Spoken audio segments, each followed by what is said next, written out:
Hey guys, it's Edwin here, and today I'll be talking about identity erosion after narcissistic abuse. You see, when you're dealing with an abusive person, they use various manipulative techniques like gaslighting, blame shifting, harsh jokes, sarcasm, or all those techniques which really make you like question or even forget who you are.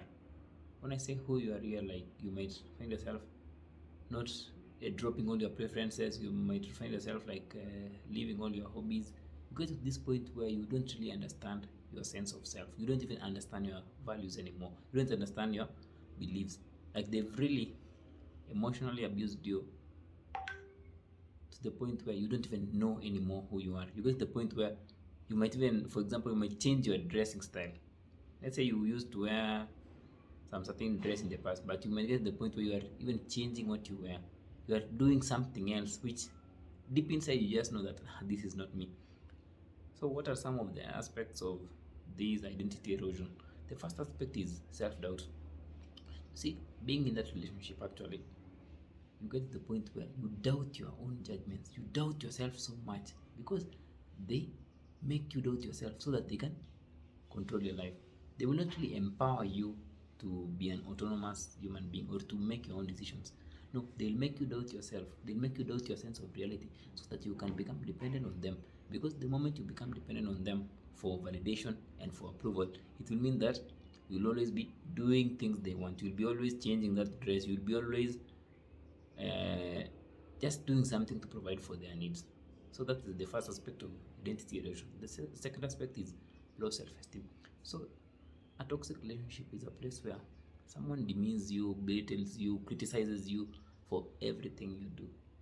If it's your cooking, if it's your what you wear, if it's your work, they'll always criticize you for everything you do. Even if you make the best thing, the best meal ever, you still find a way to criticize it. And when you are constantly criticized, you stop believing in yourself.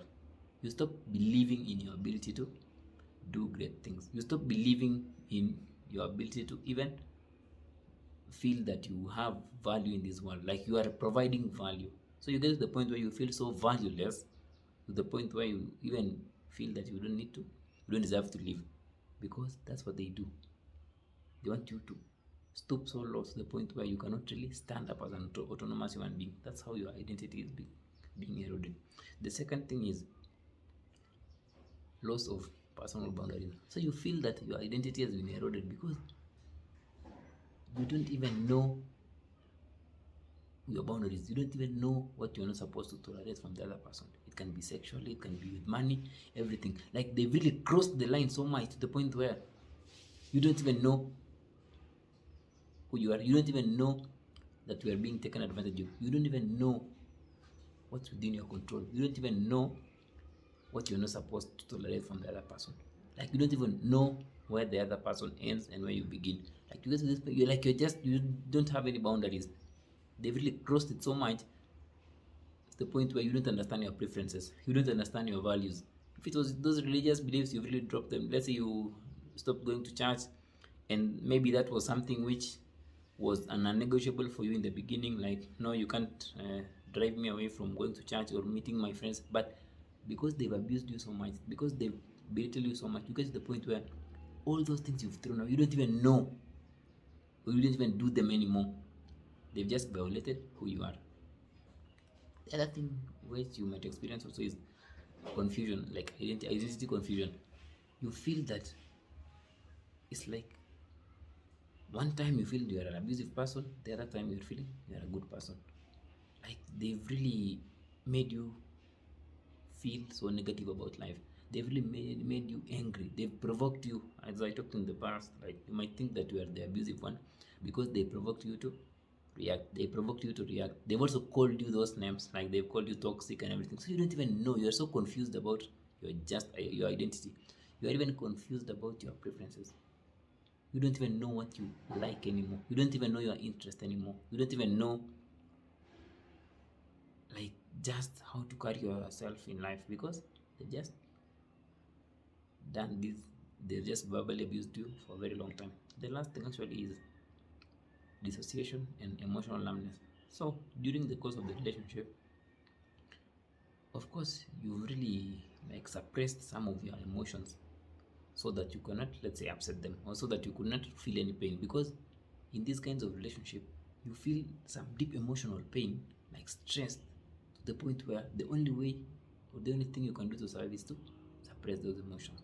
Because you've been also invalidated. You've been told that actually you're overreacting, or your emotions are not to be felt, or your emotions are false. So the moment you are told those words every now and then, you get to the point where you even think that those emotions are not valid.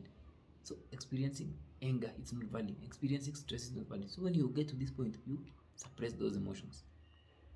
And when you suppress those emotions, you get to the point where you cannot be in touch of your emotions, and your emotions are part of your authenticity.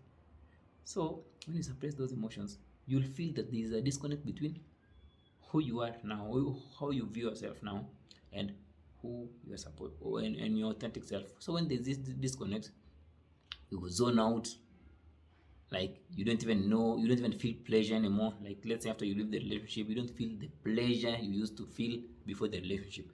You don't even find fun in the activities you used to love before the relationship. Like there's just this disconnect. You feel like you've spaced out, or you are sleeping. You are sleepwalking somehow. So that's what normally happens, because you've suppressed those emotions to protect yourself from further harm. And also your mind has gone to this survival mode to protect yourself from harm. But when you get to this point, you lose touch to your true emotions. And when you lose touch with your true emotions, that means that your identity has been eroded.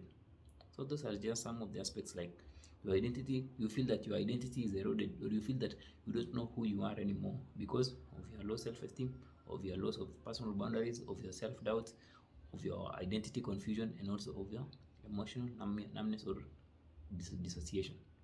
That's why it's a relationship where you can't really explain to someone that, hey, I don't even know who I am anymore. The scars are not even visibly there, but you just feel deep inside that actually there's something which is missing. That's what narcissistic abuse is all about. It's eating you on the inside, and it's tearing you apart on the inside.